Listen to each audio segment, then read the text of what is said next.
आज का हमारा टॉपिक है issue of debenture other than cash. जिस टाइप से issue of share other than cash होता है, उसी टाइप से इश्यू ऑफ डिबेंचर भी अदर देन कैश होता है।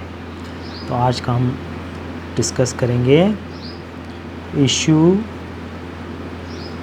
Of debenture other than cash. Company अगर किसी से कोई असेट्स परचेज करती है या कोई बिज़नेस परचेज करती है और उसके बदले में अगर कंपनी कैश अमाउंट नहीं देकर उसके डिबेंचर दे देती है, तो हम इसे issue of debenture other than cash कहते हैं। जैसे शेयर के अंदर अकाउंटिंग होती है इश्यू ऑफ शेयर के अंदर अदर देन कैश की, उसी टाइप से इश्यू ऑफ डिबेंचर के अंदर भी अकाउंटिंग प्रोसेस सेम ही है। तो हम स्टार्ट करते हैं issue of debenture other than cash. तो फर्स्ट हमारी यहाँ पर हो जाएगी, अगर कंपनी ने कोई असेट्स परचेज़ की है या कोई बिज़नेस परचेज़ किया है, दोनों में से कुछ भी हो सकता है। तो हम पहले बात कर लेते हैं, अगर कोई कंपनी असेट्स परचेज करती है, on purchase of assets, purchase of assets, अगर कंपनी असेट्स परचेज करती है तो जो हमने शेयर के अंदर एंट्री की थी सेम एंट्री यहाँ पर हो जाएगी। जिस भी असेट्स को परचेज़ किया उसका नाम लिख देंगे। मशीन खरीदी तो मशीन, बिल्डिंग खरीदी तो बिल्डिंग, फर्नीचर खरीदा तो फर्नीचर, जो भी असेट्स खरीदी असेट्स अकाउंट DR। और जिससे खरीदी हमें पता ही है, जिससे हम खरीदते हैं उस पर्सन को हम बोलते हैं वेंडर। तो यहाँ पर हो जाएगी वेंडर अकाउंट। जितने की भी असेट्स परचेज की तो फर्स्ट एंट्री हो जाएगी assets account DR to vendor. जितने की असेट्स है, value of assets 1 lakh 2 lakh 5 lakh 10 lakh, जितने की भी खरीदी वो अमाउंट दोनों जगह आ जाएगा।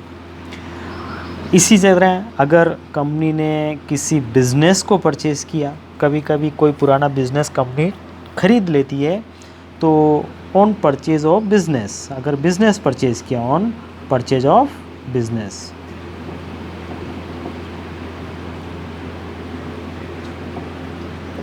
तो अगर कंपनी बिज़नेस को ख़रीदेगी तो बिज़नेस की जितनी भी असेट्स होगी उन सब असेट्स को DR करेंगे। तो all assets account DR entry हो जाएगी, ऑल असेट्स अकाउंट DR। जितनी भी उस बिज़नेस की असेट्स हैं उन सबको कर देंगे हम DR। टू कर देंगे ऑल लायबिलिटी, जितनी भी उसकी लायबिलिटी है उसको कर देंगे CR।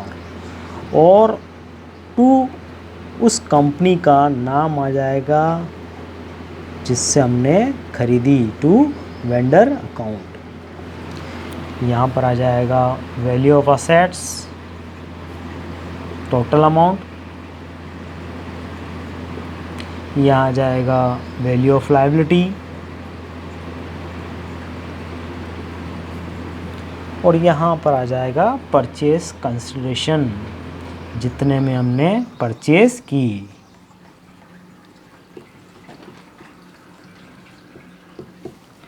तो पहली एंट्री अगर असेट्स परचेज करती है तो assets account DR to vendor, और सेकंड अगर बिजनेस परचेज करती है तो all assets account DR to all liability to vendor. अब इन असेट्स और लायबिलिटीज़, असेट्स खरीदने के बदले में या किसी बिज़नेस को परचेज करने के बदले में कंपनी अपने डिबेंचर इशू करती है। तो डिबेंचर भी 3 वैल्यूज़ पे इशू कर सकती है, पार पर, प्रीमियम पर और डिस्काउंट पर। तो अगर कंपनी अपने डिबेंचर को पार पर खरीदे इशू करेगी तो हम क्या एंट्री करेंगे पार पे इशू करने पर, issue of debenture at par, issue of debenture at par. अगर कंपनी पार पे इशू करती है तो एंट्री हो जाएगी, ये वेंडर यहाँ पर क्रेडिट है, वेंडर यहाँ पर क्रेडिट है, तो वेंडर को तो कर देंगे हम debit, vendor account debit. To आ जाएगा, जैसे इक्विटी शेयर में टू इक्विटी शेयर आता था, तो यहाँ आ जाएगा to debenture, to debenture account. पार में कोई दिक्कत नहीं है, जितना वेंडर के आगे अमाउंट लिखा हुआ है वो अमाउंट इस एंट्री के अंदर आ जाएगा। देख लीजिए इसको, on purchase of assets, on purchase of business, ये दोनों में एंट्री में से कोई सी भी हो सकती है। असेट्स खरीदे तो ये एंट्री हो जाएगी, उसके बाद ये हो जाएगी। अगर बिज़नेस खरीदो तो ये एंट्री करके ये एंट्री हो जाएगी। अब बात करते हैं, कंपनी अगर इन असेट्स के बदले में अपने डिबेंचर को प्रीमियम पर इशू करती है। सेकंड हम करते हैं, अगर कंपनी अपने डिबेंचर को प्रीमियम पर इशू करती है तो सेकंड हो जाएगा हमारा issue of debenture, issue of debenture at premium. अगर कंपनी अपने डिबेंचर को प्रीमियम पर इशू करती है तो वैसी एंट्री हो जाएगी जैसे हमने शेयर के अंदर की थी, वेंडर अकाउंट डीआर, वेंडर को डीआर करना ही है। टू डिबेंचर दे रही है तो टू डिबेंचर, अगर इसके आगे कोई परसेंटेज लिखा हो तो आप परसेंटेज लिख दें, और टू आ जाएगा यहाँ पे security premium, to security premium.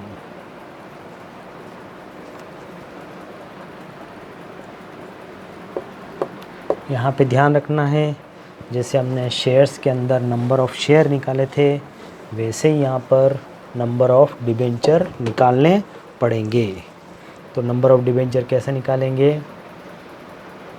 Number of debenture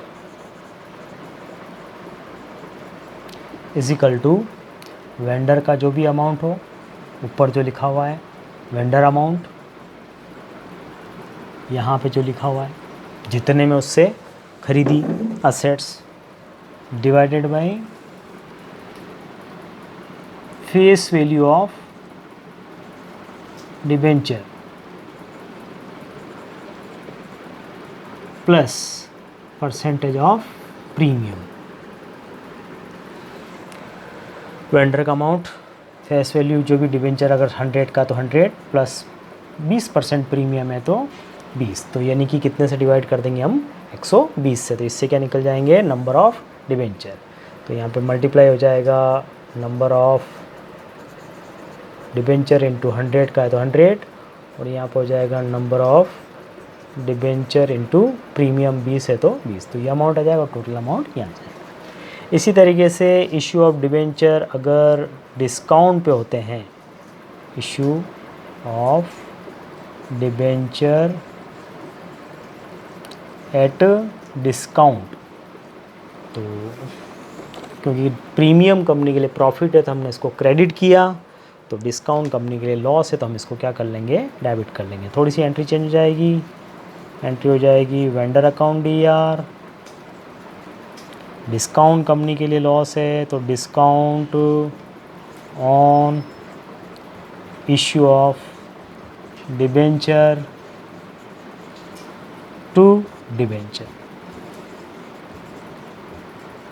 यहाँ भी नंबर ऑफ़ डिबेंचर निकालने के लिए सेम फार्मूला लगाएंगे, केवल यहाँ पर 100 और माइनस कर लेंगे डिस्काउंट जितना भी हो।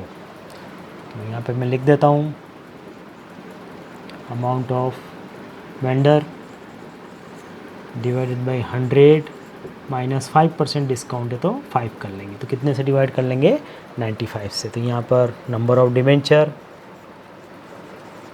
इनटू, यहाँ पे तो कुछ नहीं, यहाँ पर number of debenture into discount 5, यहाँ पर नंबर ऑफ़ डिबेंचर इनटू 100 और remaining amount balancing figure, balancing figure, ठीक है। इस तरीके से इसको जोड़ के ये हो जाएगा, या इसमें से टोटल में से ये माइनस करोगे तो ये आ जाएगा। ये कहलाता है issue of debenture other than cash.